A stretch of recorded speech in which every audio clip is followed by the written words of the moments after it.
Assalomualaikum. 70 inkubatorimiz qanday ishlatishni to'liq video ko'rsatib beraman. 70 inkubatorimiz. Birinchi mana bu yerga to'kka suqamiz. Mana bu haroratlarimiz ko'rinib turibdi. O'zimiz nastroyka qilib qo'yganmiz bunisini. İçini ochamiz.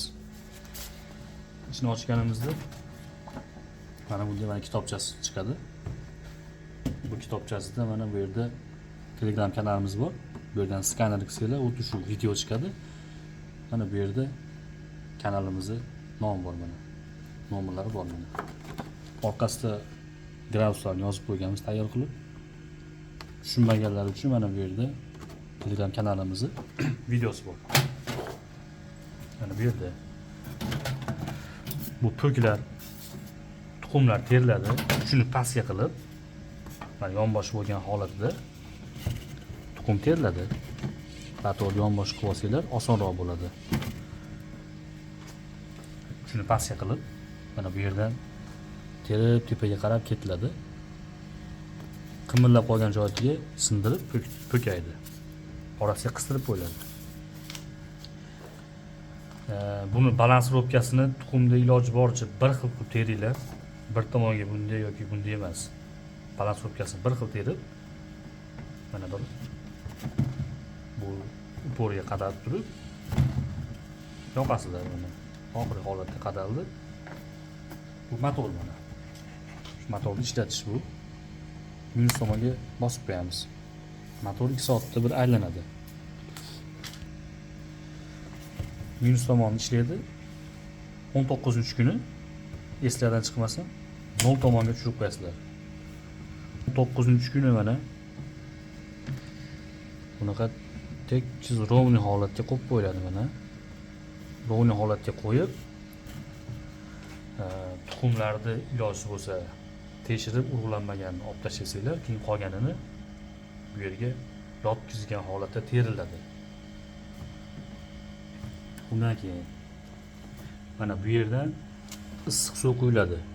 Iliq suv, issiq suv quyiladi mana bu yerda. İdishimizga iliq suv tushadi. Bu suv idishimiz xuddi shu yonmasha holatda turadi mana. Bunaqa holatga qo'yib qo'ysalar, bu latokka mushayat qilib qolishi mumkin. Shuning uchun shu o'rtasida mana shu yerga qo'yib 1,5 litrcha suv quyasizlar bunun ichiga. Iliq suv. Bu yerda kullarimiz o'zi isitib o'zi o'chib yonib ishlaydi. Mana bu datchigimiz, bunisi issiqlik, bunisi namlik. Tuxum terganlardan keyin ustiga shuni qo'yib qo'yasizlar mana. Bo'ldi. Hech qayerga tegmaydi. Suvni tugashini qanday bilamiz deganlar uchun mana bu yerga qaraysizlar. Mana bu katta sifr raqamligi pastga qarab ketadi. Masalan 60 bo'ladigan bo'lsa, 50, 40 bo'lib pasayib ketayotgan bo'lsa, o'sha suv tugayotgan bo'ladi. Suvni quyasizlar, shunga qarab turib. Mana bu o'lchadagi gradus endi bu muhim emas, asosiy bunisi. Keyin mana tuxumni qisqacha mana ko'rinishi. Mana shu holatda teriladi. Mana burchalariga po'kaklar qistirsanglar, shu tuxumlar o'ynamaydi, qimillamaydi. Keyin buni gradusini o'zgartirish uchun mana bu yerda set mana. Bitta bosamiz. Bu raqam o'ynayapti. Mana pastlayapti. Mana qilib pastlatib, mana tepasini bosinglar ko'tariladi. 37-8. Qolgan nastroykalarga iloji bo'lsa tegmaysizlar. Bu timlar tegilmaydi. Endi mana bu yerda namlik harorati, namligi 70-80 bo'lib ketsa, shuni mana ozgina ochib qo'yasizlar mana. Bitta barmoq sig'maydi, bitta qalam sig'adi mana kichkinagina. Shu yetarli. Toza kislorod havo kirib turadi. Xo'p.